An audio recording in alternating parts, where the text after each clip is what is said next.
Bonjour.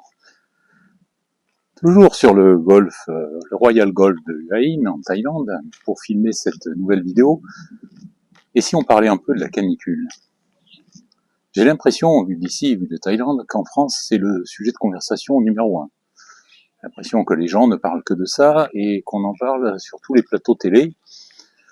Je me tiens un petit peu au courant, vu d'ici, de ce qui se passe sur certaines chaînes de télé. Je regarde principalement France Info, mais pas que. J'essaie de regarder un petit peu aussi BFM, voire parfois un petit peu CNews pour être un petit peu au courant. France 24 aussi. J'ai l'impression que la canicule, c'est un sujet de conversation majeur et qu'en plus, ça pose des tas de problèmes. J'entends parler de plusieurs morts, j'entends parler d'hospitalisation en masse, problèmes de gestion dans les hôpitaux, les politiques s'écharpent sur le sujet, les écoles ne peuvent plus fonctionner, un certain nombre de trains sont à l'arrêt, etc. Ça fait beaucoup. C'est un épisode tout à fait exceptionnel en Europe, j'en suis conscient. Ici, en Thaïlande, c'est un pays traditionnellement chaud. Mais alors, comment se fait-il qu'il n'y ait pas eu de problème de canicule cette année en Thaïlande? Détrompez-vous, la canicule, elle a eu lieu ici. Simplement, elle n'a pas eu lieu au même moment. Au mois d'avril, il y a eu des températures supérieures à 40 degrés pendant plusieurs jours d'affilée. Mais pourtant, ça n'a pas été un sujet majeur dans les discussions entre les personnes, ni d'ailleurs sur les plateaux de télévision thaïlandais. Et il n'y a eu quasiment aucune incidence sur la vie quotidienne. Alors, la Thaïlande est loin d'être un pays parfait sur le plan de la gestion du réchauffement climatique. C'est certain. Il y a beaucoup à faire. Il n'empêche que les principaux bâtiments publics sont tous équipés avec de la climatisation, ainsi que les centres commerciaux, la moindre petite épicerie a une climatisation. Par contre, dans les habitats individuels, c'est pas forcément le cas. Et l'isolation ne permet pas de se protéger de la chaleur.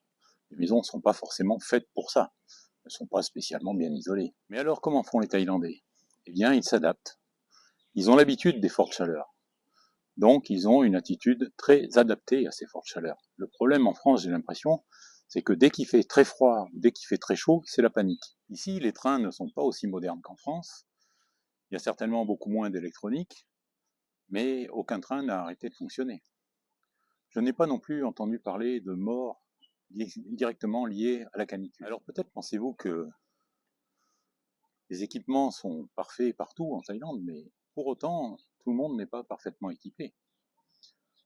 Certaines écoles, notamment les écoles primaires publiques, ne sont pas équipées avec des climatiseurs. Mais les cours ont pu être adaptés, les enfants ont pu faire des cours parfois dehors à l'ombre, et finalement, aucune école n'a fermé. Les écoles privées, notamment les écoles privées assez haut de gamme, le problème ne se pose pas, il y a de la climatisation partout. Surtout, la différence vient, je crois, de la façon dont les habitants gèrent tout ça. Les Thaïlandais se protègent de la chaleur d'une façon radicalement différente de celle qui est utilisée en France ou en Europe. Lorsqu'il fait chaud, ils ne se mettent pas en short et torse nu, bien au contraire. Plus il fait chaud, plus ils se couvrent. L'important pour eux, ce n'est pas tant d'avoir une sensation un peu de fraîcheur que de se protéger du soleil. Donc les Thaïlandais se couvrent le visage, se couvrent les bras, se couvrent les jambes. Plus il y a soleil, plus ils vont avoir tendance à mettre une veste, un pantalon, des gants, une cagoule, un grand chapeau. Lorsque c'est possible, ils vont adapter leurs horaires de travail aux plus grandes chaleurs.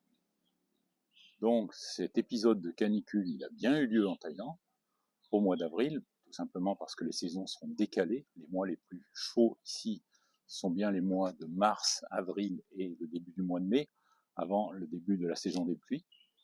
Mais ça a été géré, comme d'habitude, sans grand problème. Il me semble qu'au-delà des aspects politiques, économiques, etc., il y a quand même des questions à se poser sur la façon dont les Européens réagissent aux moindres changements dans leur environnement. Où sont leurs capacités d'adaptation? Allez, à bientôt.